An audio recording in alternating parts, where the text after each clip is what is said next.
On peut commencer de marcher avec Dieu et à un moment donné, s'arrêter. Qu'est-ce qui nous arrête dans notre progression avec Dieu? Grâce Académie.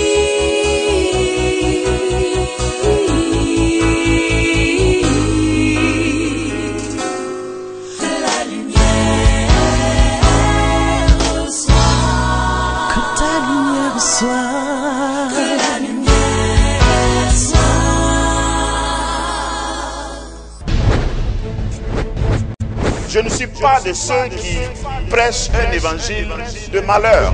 Je ne suis pas en train de vous dire que toute la vie chrétienne se résume en pressoir. Et tu vas souffrir. Plus tu souffres, plus tu es chrétien. Non.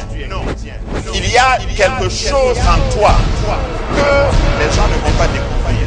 Tant que tu ne passes pas par l'église où tu vas être seul, où tu vas être sur ton lit, tu pleures et les larmes coulent sans que ta voix ne sorte. Je conviens que la plupart des chrétiens visent la couronne. On veut être victorieux. On veut régner avec Christ. Mais avant de t'asseoir dans les lieux célestes, avant de prier, avant de s'asseoir sur son trône, avant de prendre autorité, domination sur toute la terre, est-ce que tu te rends compte que pour pouvoir effectivement manifester ton règne en tant que fils de Dieu, tu dois pouvoir passer le test de la crise, de la croix, avant de recevoir ta couronne. C'est ça la manifestation des fils de Dieu.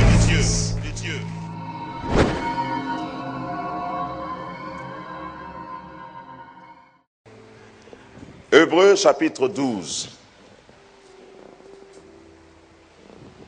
Nous commençons la lecture au verset 1. Hébreux chapitre 12, à partir du verset 1. Nous donc aussi, puisque nous sommes environnés d'une si grande nuée de témoins, rejetons tout fardeau et le péché qui nous enveloppe si facilement et courons avec persévérance dans la carrière qui nous est ouverte. Ayant les regards fixés sur Jésus, le chef et le consommateur de notre foi, qui en vue de la joie qui lui était réservée, a souffert la croix, méprisé l'ignominie, et s'est assis à la droite du trône de Dieu. Dis à ton voisin, cours vers le but. Cours vers le but. La vie chrétienne a été comparée par l'apôtre Paul, en l'occurrence, comme une course.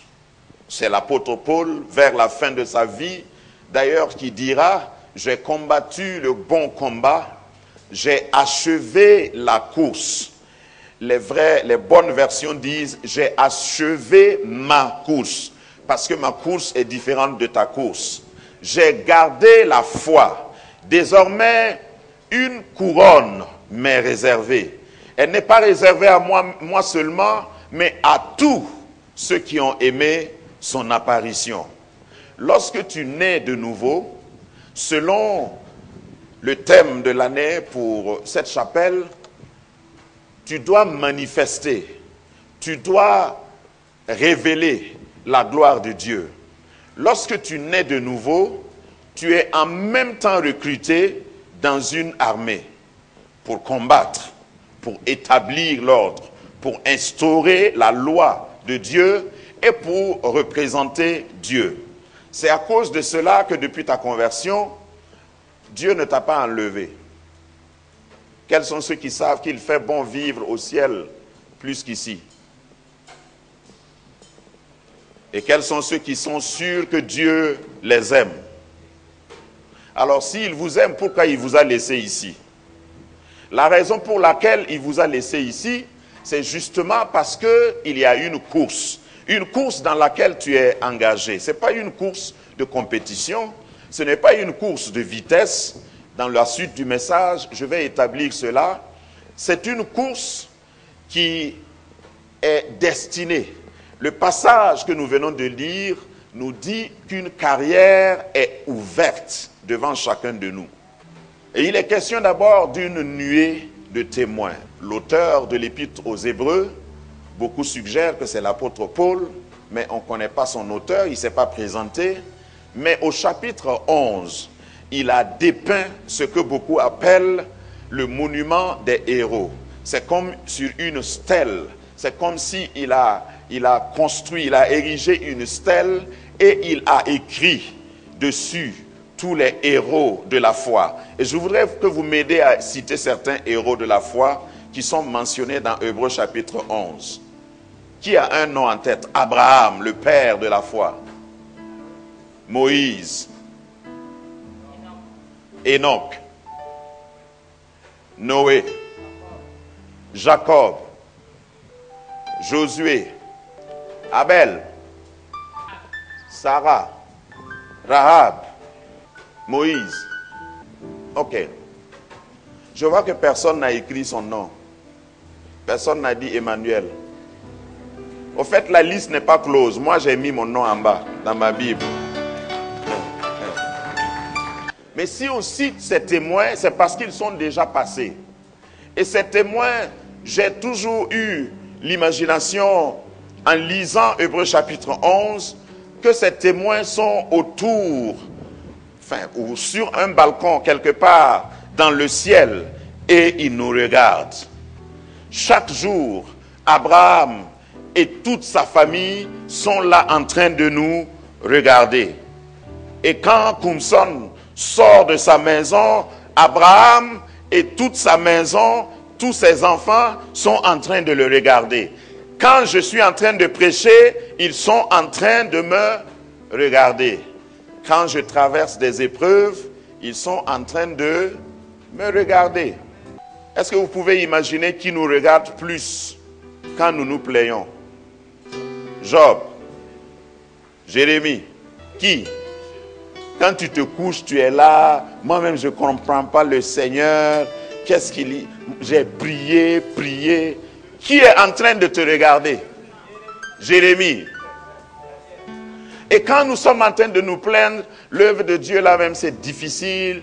Je me suis engagé, mais j'ai été déçu par les frères et par les sœurs.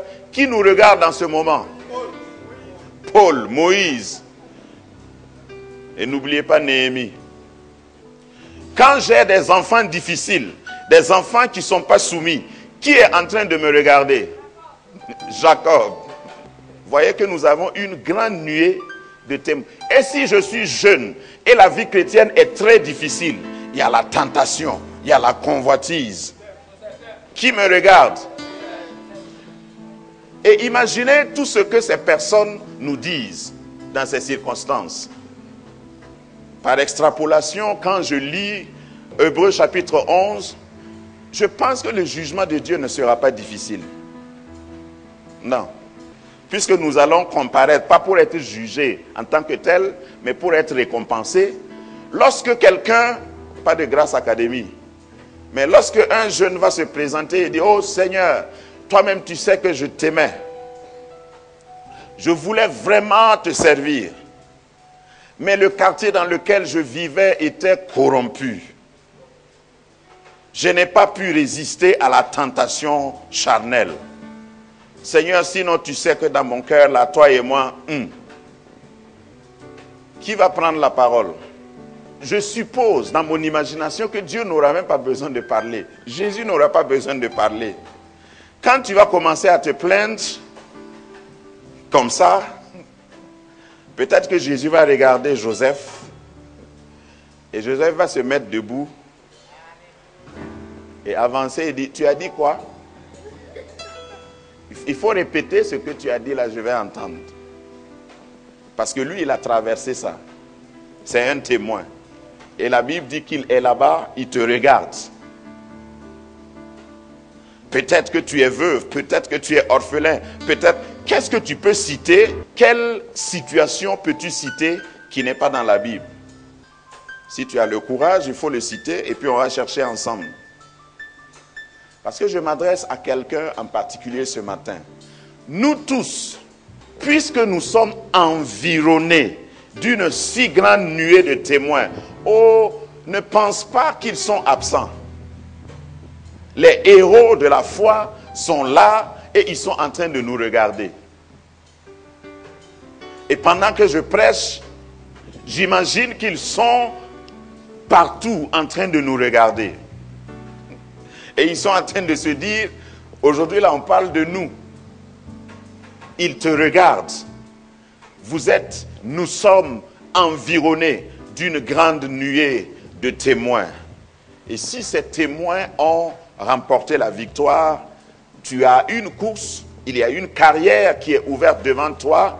Tu dois manifester le règne de Dieu parce que la créature attend. Et de l'autre côté, il y a des victorieux qui sont des modèles et qui te regardent. Donc chaque fois, pendant ta vie, que tu traverses une épreuve, il y a quelqu'un comme Job qui est en train de te dire, est-ce que tu n'as pas lu mon histoire? Pourquoi te plains-tu? Lis mon histoire. Pourquoi te plains-tu? Encore faut-il que si tu veux réussir, que tu lises la parole de Dieu. Parce que rien ne peut te donner la force, écoutez-moi bien, même la prière ne te donnera pas la victoire si tu n'as pas la parole de Dieu. Car ça peut peut-être choquer, mais j'ai toujours dit, la santé d'un homme dépend de ce qu'il mange. J'imagine dans cette lancée qu'il y a des chrétiens chétifs, des chrétiens qui ont le corps-choco spirituel. Un gros ventre, des pieds maigres et une grosse tête avec des veines partout. Ils ont duré dans l'église. Leur visage est un visage d'adulte, mais leur corps est un corps de bébé, vulnérable à toutes les maladies, à toutes les affections. Il faut que tu manges la parole. Parce que dans la parole de Dieu, tu vas voir l'histoire de ces témoins. Tu vas voir le témoignage de ces témoins. Et ils étaient comme nous. Ils étaient comme nous. Et la parole de Dieu va citer un témoin qui s'appelle Élie. Il dit, il était de la même nature que nous. Il a subi les mêmes intempéries. Il a subi les mêmes tentations que nous, que toi et moi. Tu es un homme et Dieu ne va pas te donner une épreuve d'un ange. Il veille sur ça. Et le bonus, c'est que Jésus dit que dans chaque épreuve, il fait une porte. Toute épreuve qui t'arrive a une date de péremption. Et moi, je suis assez fou pour dire que dans l'épreuve, même si tu ne peux pas combattre, reste tranquille. Est-ce que tout le monde m'a compris? Parce que si tu restes tranquille, il y a une fin, il y a une date limite. Et je te vois sortir de ton épreuve. Parce que je ne peux pas m'arrêter ici et dire que dans l'épreuve, il faut faire des katas, il faut prier 24 heures sur 24. Quelquefois, dans l'épreuve, il est difficile de prier. Dans l'épreuve, tu ne peux même pas demander à quelqu'un de prier avec toi. J'ai parlé de la crise de la croix et de la couronne il n'y a pas longtemps. Et dans l'épreuve que Jésus traversait, il ne pouvait pas compter même sur ses disciples. Mais dans chaque épreuve qui t'arrive, puisque tu es environné d'une si grande nuée de témoins, si tu restes ferme. Qu'est-ce que l'apôtre Paul dit? Éphésiens 6, 10, 12. Il dit, tenez ferme après avoir tout surmonté. Lorsque nous lisons ce passage, nous comprenons donc que la vie chrétienne est une carrière. Et je voudrais que vous considériez les mots. C'est une carrière qui t'est ouverte. Et une carrière est individuelle. Une carrière est personnelle. Une carrière est unique. Parce que même si nous sommes dans le même métier, ma carrière n'est pas ta carrière. Ma course n'est pas ta course. Et je voudrais prendre des analogies, toujours avec ce que l'apôtre Paul a utilisé pour montrer que nous devons courir et nous ne devons pas nous arrêter. Grâce Académie, une vision, une plateforme, un cadre d'expression et d'épanouissement pour tout l'homme. Une ambassade du royaume de Dieu, un peuple d'adorateurs, un centre multiracial, une église sans cloison avec pour seule passion vivre la réalité de l'évangile de Jésus-Christ.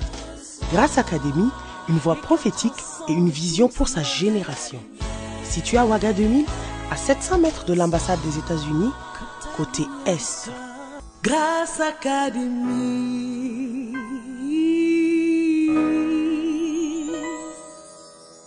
Dans Galates chapitre 5 verset 7, l'apôtre Paul a repris les Galates en leur posant une question, et je voudrais que tu te poses ou tu poses cette question à une situation ou à quelqu'un. Il dit, vous couriez bien. Qui vous a arrêté pour vous empêcher d'obéir plutôt à la vérité? Ça suppose qu'on peut commencer de courir, on peut commencer de marcher avec Dieu et à un moment donné, s'arrêter. Qu'est-ce qui nous arrête dans notre progression avec Dieu? Il y a des ennemis qui nous distraient, qui nous dévient de notre trajectoire et nous nous arrêtons à un moment donné. Le découragement peut nous arrêter. Un autre chrétien peut nous arrêter. Un homme comme toi qui a cru au Seigneur peut t'arrêter, peut te décourager. L'apôtre Paul te dit par ma voix ce matin, ne t'arrête pas. Cours vers le but. Parce que ma récompense est réservée pour moi. Ma carrière, c'est pour moi. C'est ma carrière, ce n'est pas ta carrière. Nous venons dans une église comme celle-là, ensemble, et nous adorons ensemble, nous chantons les mêmes chants, nous entrons, nous commençons le culte à la même heure ensemble, et nous finissons à la même heure ensemble. Mais cela ne veut pas dire que quand nous allons aller au ciel, il y a un ange qui va sonner une trompette et puis dire, chrétiens de Grâce Académie, entrez. Et puis vous voyez votre pasteur qui entre et puis vous suivez. En tout cas, moi je vais entrer. Hein. Mais on va entrer individuellement. Et je suis en train de me battre, comme Paul l'a dit, pour qu'après avoir prêché la bonne nouvelle, moi-même je ne sois pas renié. Non, jamais. C'est beau que nous soyons ensemble pour adorer Dieu. Mais maintenant, lorsque nous marchons ensemble, il arrive que nous soyons découragés, que quelqu'un fasse quelque chose pour nous décourager, qu'il y ait des intempéries, qu'il y ait des jours où vous n'avez pas envie de courir. Je voudrais lire le même passage dans une version que j'ai choisie pour la cause. Dans la Bible français courant. Dans le français courant, il est dit, Hébreux chapitre 12, « Quant à nous, nous sommes entourés de cette grande foule de témoins. Débarrassons-nous donc de ce qui alourdit notre marche, en particulier du péché qui s'accroche si facilement à nous, et courons résolument la course qui nous est proposée. Gardons les yeux fixés sur Jésus, dont notre foi dépend du commencement à la fin. Il a accepté de mourir sur la croix sans tenir compte de la honte attachée à une telle mort, parce qu'il avait en vue la joie qui lui était réservée, et maintenant il siège à la droite du trône de Dieu. C'est la première partie, le verset 1, que je voudrais que nous considérions dans cette version. Quant à nous, nous sommes environnés, nous sommes entourés de cette grande foule de témoins. Et il dit, faisons quoi? Débarrassons-nous. Débarrasse-toi de tout ce qui peut t'alourdir. Débarrasse-toi de toute compagnie qui peut t'empêcher. Débarrasse-toi de tout ce qui est accessoire. Débarrasse-toi de tout ce qui peut t'empêcher d'avancer. Quand vous voulez voyager ces jours-ci, on vous donne une limite de poids pour vos bagages. Et vous ne pouvez pas tricher. Pourquoi? Parce qu'on veut s'assurer que l'avion peut décoller normalement. On veut s'assurer que le poids que l'avion va prendre est proportionnel à sa puissance pour décoller, pour voler et atterrir en sécurité. Pour dire que si vous voulez marcher, si vous voulez voler, il y a, comme cette version le dit, des choses dont vous devez vous débarrasser. Que quelqu'un fasse comme ça. Pour se débarrasser, c'est ça. C'est tout ce qui vous alourdit, tout ce qui vous empêche d'aller, d'avancer. Et il y a des choses dans ce que vous faites naturellement, il y a des choses spirituelles, il y a des choses dans votre mentalité, il y a même des compagnies que vous devez laisser. Parce que les témoins ne vont pas vous donner la chance de lire votre lettre d'excuse quand nous allons arriver au ciel. Débarrassons-nous de tout ce qui nous alourdit et courons vers le but. Courons dans la carrière qui nous est ouverte. Il s'agit de quelle course? C'est une course selon des règles. 2 Timothée chapitre 2, verset 5. L'apôtre dira, l'athlète n'est pas couronné s'il n'a combattu suivant les règles. Tu ne peux pas espérer avoir une couronne parce que tu cours seulement, parce que tu combats seulement. Il faut que tu combattes selon les règles.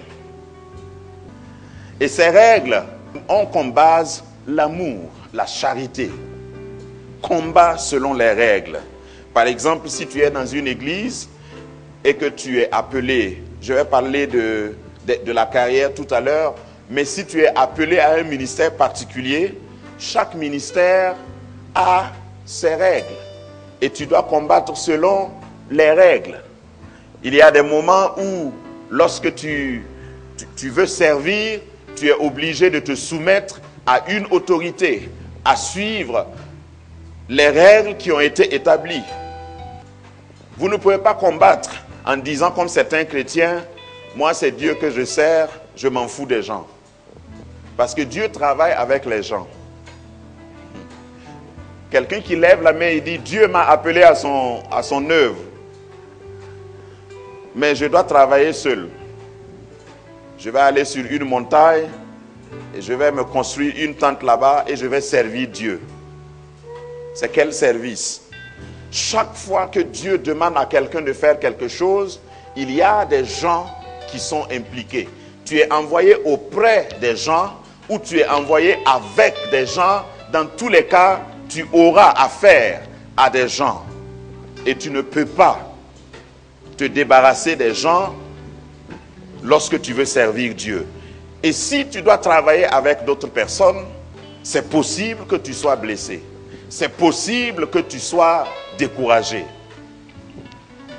Je voudrais réveiller un chrétien qui servait, qui courait, mais qui s'est arrêté. Continue la course. Quelle que soit l'excuse que tu peux avoir.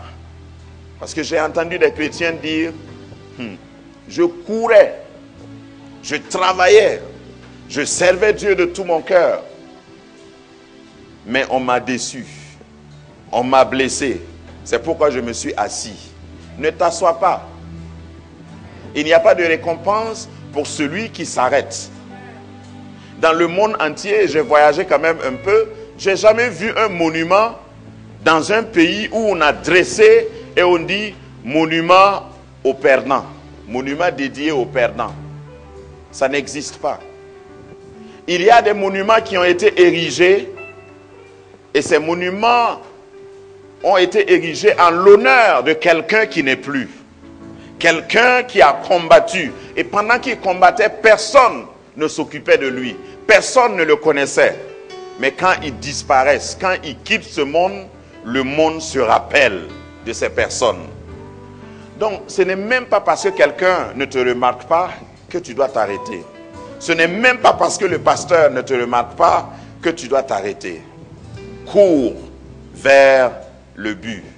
Le genre de course que nous avons à courir, la Bible nous enseigne que nous devons courir chacun dans son couloir. Je prends une analogie des épreuves olympiques, des Jeux. Il y a une course qui est particulière. Chaque fois que je regarde cette course, je pense à ce que l'apôtre Paul a dit. Chacun de nous est appelé dans un couloir donné. Il y a un couloir qui t'est affecté. Il y a un couloir qui m'est affecté. Et je ne dois pas changer de couloir. Est-ce que tout le monde me suit? L'apôtre Paul, toujours dans 1 Corinthiens chapitre 3, verset 10, reconnaît lui son couloir. Et il reconnaît aussi le couloir d'autres serviteurs de Dieu. Lorsqu'il dit, selon la grâce, 1 Corinthiens 3, 10, selon la grâce de Dieu qui m'a été donnée, j'ai posé le fondement comme un sage architecte et un autre a bâti dessus, mais que chacun prenne garde à la manière dont il construit dessus. Plus explicitement, si vous lisez 1 Corinthiens chapitre 12, il est revenu là-dessus en parlant des dons. Il y a un seul corps, mais il y a diversité de dons. Et ensuite, si vous lisez dans Romains 12, il dit, à partir du verset 6 par exemple, Romains chapitre 12, verset 6, puisque nous avons des dons différents, selon la grâce qui nous a été accordée, que celui qui a le don de prophétie l'exerce selon l'analogie de la foi. Si je devais enseigner sur ça, j'ai beaucoup à dire. Exercer selon l'analogie de la foi. Verset 7. Que celui qui est appelé au ministère s'attache à son ministère, que celui qui enseigne s'attache à son enseignement, et que celui qui exhorte à l'exhortation, que celui qui donne le fasse avec libéralité, que celui qui préside le fasse avec zèle, que celui qui pratique la miséricorde le fasse avec joie. Voilà différents couloirs. Entre autres, la liste n'est pas exhaustive. Je sais que dans la religion, il y a des gens qui, quand ils veulent parler des dons, ils s'arrêtent aux 9 dons spirituels. Quand ils veulent parler des ministères, ils s'arrêtent aux 5 ministères universels. Il y a des ramifications, il y a des branches. Ici, par exemple, Paul parle d'appel. Celui qui est appelé au ministère, celui qui enseigne, celui à qui la grâce, le don de prophétie est donné. Ce sont des couloirs. Demande à ton voisin, quel est ton couloir? La règle principale, c'est que si Dieu t'a appelé, il faut savoir dans quel couloir tu cours. Peut-être qu'il y a quelqu'un dans l'assemblée qui peut mieux prêcher que moi. Mais ici, dans cette église, Dieu m'a donné un couloir. Et je m'efforce de rester dans ce couloir. Et je ne peux pas, même si tu es, j'allais dire Superman, tu ne peux pas courir dans 2 couloirs. D'abord, tu ne peux pas. Et ensuite, même si tu peux, tu n'auras pas de couronne. Parce que tu auras violé les règles. Dis à ton voisin, tu as besoin de moi.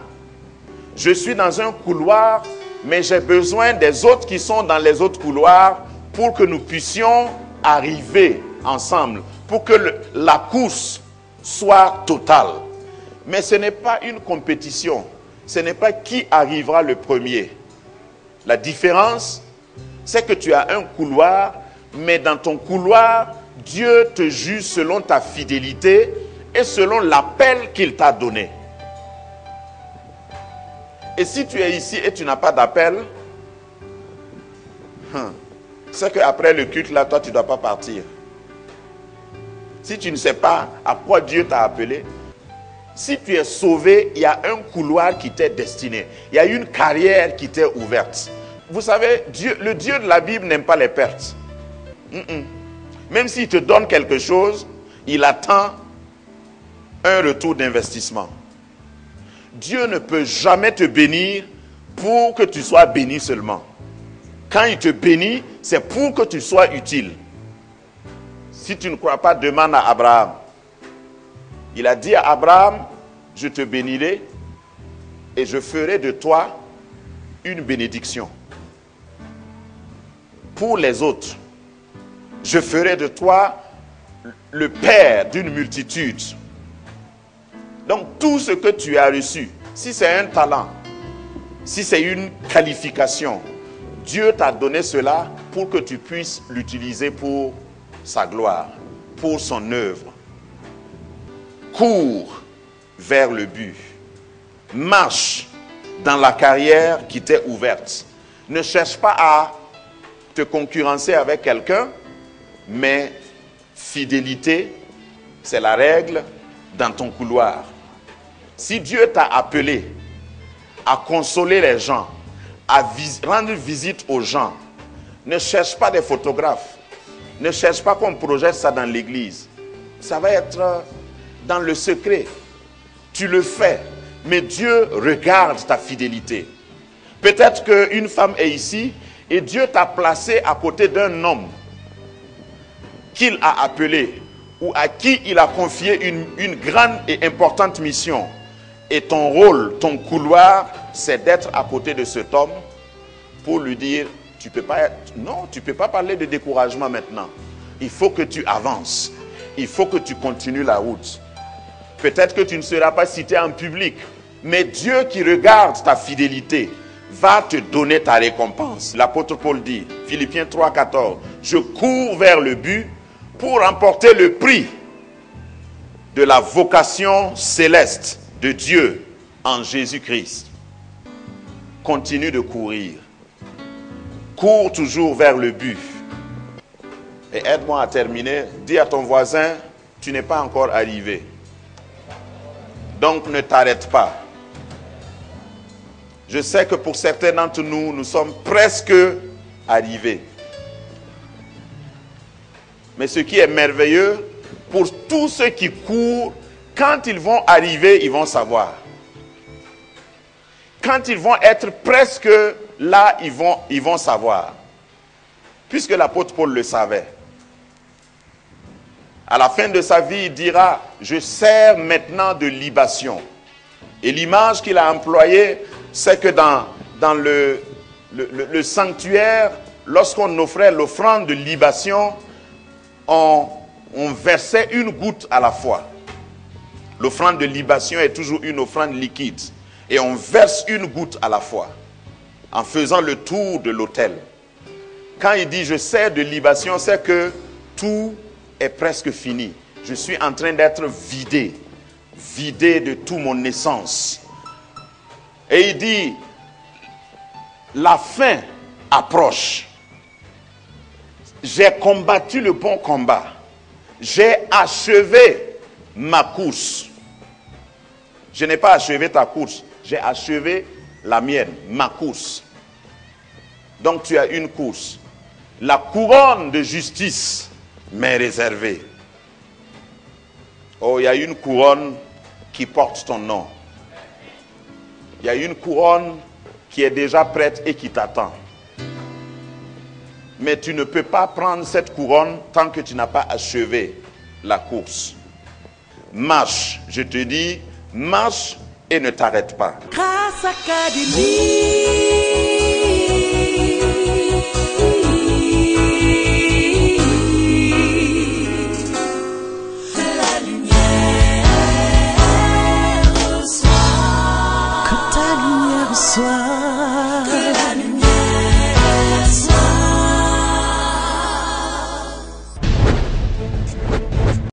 Je ne suis pas de ceux qui prêchent un évangile de malheur.